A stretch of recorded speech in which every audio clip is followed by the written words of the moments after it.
अस्सलाम वालेकुम दोस्तों, वेलकम करता हूं अपने चैनल MFC टेक पर। दोस्तों, आईफोन के बारे में माना जाता है कि ये बहुत ज़्यादा सिक्योर है। हाँ, बिल्कुल सिक्योर है अगर हम एंड्रॉयड के मुकाबले में देखें, क्योंकि ऑपरेटिंग सिस्टम एंड्रॉयड का ओपन सोर्स है और आईफोन का क्लोज्ड ऑपरेटिंग सिस्टम है।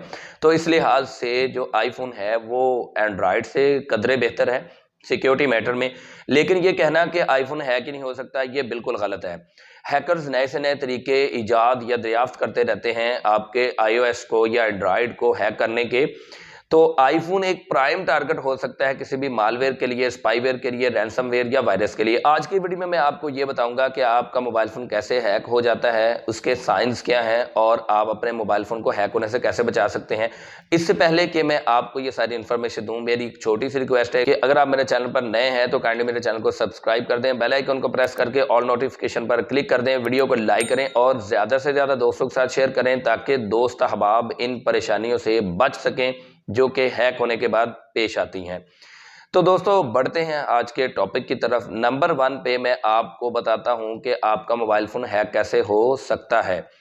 दोस्तों, जरूरी नहीं है कि हम अपने मोबाइल फोन के हैक होने की वजह खुद ही बने, अक्सर तो खुद ही बनते हैं, लेकिन जरूरी भी नहीं है। ऐसा भी हो सकता है कि आप सो रहे हों, आपने अपना मोबाइल फोन फेस लॉक किया हो, तो आपके फेस के सामने कोई भी स्क्रीन करके आपका मोबाइल फोन अनलॉक कर ले और उसके अंदर कोई भी मलिशियस एप्लीकेशन वगैरह डाउनलोड कर दे। नंबर 2 पे हम खुद भी वजह बन सकते हैं। और वो कैसे बनते हैं?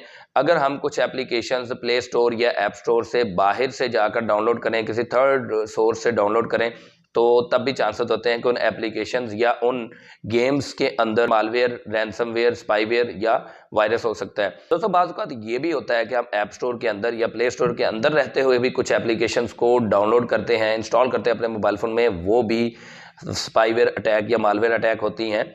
लेकिन अब वो क्यों होती हैं? उसकी वजह ये होती है कि वो बैड एप्लीकेशन होती हैं, या तो वो आउटडेटेड होती है या तो फिर उनकी रेटिंग और डाउनलोडिंग अच्छी नहीं होती, तो उन एप्लीकेशंस को भी डाउनलोड ना किया जाए। इसके अलावा हमें अपने व्हाट्सएप पे या मैसेंजर पे या किसी भी जगह हमें लिंक्स मौसूल होते हैं जिनमें होता है जनाब आपके लिए 50 GB गिफ्ट आपको मिला है, आपको जीतो पाकिस्तान से जनाब ये प्राइज मिला है। हम उन लिंक्स पर क्लिक कर देते हैं तो चुटकियों में हम जनाब हैक हो जाते हैं। ज्यादा देर तक आपके मोबाइल का ब्लूटूथ ऑन रहे तब भी आप हैक हो सकते हैं। ज्यादा देर तक आपकी वाईफाई ऑन रहे जब आप यूज ना कर रहे हो तब भी आपका मोबाइल फोन हैक हो सकता है। पब्लिक वाईफाई यूज करें तो बहुत ज्यादा चांसेस होते हैं आपके हैक होने के। अब बढ़ते हैं जनाब साइंस की तरफ के क्या साइंस है, हमें कैसे पता चलेगा हमारा मोबाइल फोन हैक हो चुका है। नंबर 1 पे ये है कि आपका मोबाइल फोन मामूल से ज्यादा हीट होने लग जाए या आपका मोबाइल फोन हैंग होने लग जाए। अब आपका मोबाइल फोन हीट और हैंग क्यों होता है? उसकी वजह यह है कि हैकर बैकग्राउंड में कुछ एप्लीकेशन चला रहा होता है जिसकी वजह से आपके मोबाइल फोन पर बर्डन पड़ता है और प्रोसेसर और रैम बेचारी थक जाती है और आपका मोबाइल फोन या तो हैंग होने लग जाता है या हीट हो जाता है। इसके अलावा आपका इंटरनेट जो है वो स्लो डाउन हो जाता है, यानी कि नेट की स्पीड जो है वो बहुत स्लो हो जाती है as compare with other mobile phone in your home or around you. तो इससे भी आप जान लें कि आपका मोबाइल फोन हैक हो चुका है। कुछ पॉपअप्स आती हैं, एड्स आती हैं गंदी मंदी, जिनको कभी आपने सर्च भी नहीं किया होता, तब भी आप जान लें कि आपका मोबाइल फोन हैक हो चुका है। इसके अलावा कोई अनयूजुअल एक्टिविटी अगर आप देखें अपने जीमेल पर, अपने सोशल मीडिया अकाउंट पर, तो ना सिर्फ आपका मोबाइल फोन बल्कि आपके अकाउंट्स भी हैक हो चुके हैं। अपने मोबाइल फोन पर कोई अनफैमिलियर बुक मार्क देख लें, हिस्ट्री देख लें, तो तब भी आपका मोबाइल फोन जान लें कि हैक हो चुका है। अब दोस्तों, ये सारे साइंस हमने देख लिए। अब बढ़ते हैं प्रोटेक्शन की तरफ कि हम अपने मोबाइल फोन को प्रोटेक्ट कैसे कर सकते हैं। नंबर 1 ये है कि जब भी आपके मोबाइल फोन में सिस्टम अपडेट आए, iOS हो या एंड्रॉयड हो, उसको आप फौरन अपडेट कर लें अपने मोबाइल फोन को। सिस्टम अपडेट आए या सिक्योरिटी अपडेट आए, उसकी वजह यह है कि आपका जो मोबाइल फोन है, अगर सिस्टम अपडेट आपको आता है तो वो नए से नए आने वाले मालवेयर, स्पाईवेयर, रैंसमवेयर या वायरस के लिए काफ़ी हद तक सिक्योर हो जाता है। अच्छा, यहाँ पे बाज़ दोस्त ये समझते हैं कि यार हम अपडेट नहीं करेंगे, हमारा मोबाइल फ़ोन जो है वो उसकी ये जगह घेर लेगा, हमारी मेमोरी खर्च हो जाएगी। यार, मेमोरी कंज्यूम नहीं होती। आपको ये मैं बात बता दूं कि जब भी कोई सिस्टम अपडेट आए तो उसको फौरन से अपडेट कर लिया करें। आपके मोबाइल फोन की मेमोरी इससे कंज्यूम नहीं होती, आपका रोम कंज्यूम नहीं होता। नंबर 2 पे ये है कि कोई भी एप्लीकेशन प्ले स्टोर या ऐप स्टोर से बाहर से जाकर डाउनलोड या इंस्टॉल ना करें। नंबर 3 पे कोई भी ऐसे लिंक पर क्लिक ना करें कि जिसके बारे में आपको श्योरिटी ना हो कि ये इसके अंदर कहीं मालवेयर, स्पाईवेयर, रैनसमवेयर या वायरस तो नहीं है। अगर आपको यकीन है तो आप उस पर क्लिक करें। और अगर आप ये जानना चाहते हैं कि क्या ये हमारे लिए अच्छा है या नहीं, मतलब कि इसके अंदर मालवेयर वगैरह तो नहीं है, तो उसके लिए मैंने एक वीडियो बनाई हुई है ऑलरेडी। आपको आई बटन में भी उसका लिंक दे रहा हूँ, नीचे आपको डिस्क्रिप्शन में भी दे रहा हूँ, उसको देख लें। उससे आपको पता चल जाएगा कि आप किसी भी लिंक को कैसे स्कैन कर सकते हैं, और उसके बाद अगर वो उसके अंदर मालवेयर, स्पाईवेयर, रैनसमवेयर या वायरस नहीं है तो आप उसे यूज कर सकते हैं। इसके अलावा आप कोई भी एप्लीकेशन का पासवर्ड हमेशा स्ट्रांग रखें, मिले जुले करैक्टर्स रखें, उसके lower case, upper case, underscore यानी कि सिंबल्स वगैरह, न्यूमेरल्स वगैरह वो रखें, यूज करें।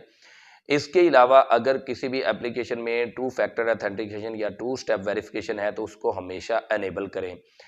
और इसके साथ साथ कोई भी ऐसी एप्लीकेशन या गेम इंस्टॉल ना करें कि जिसके बारे में आपको मुकम्मल यकीन ना हो, यानी वो ट्रस्ट वर्दी ना हो।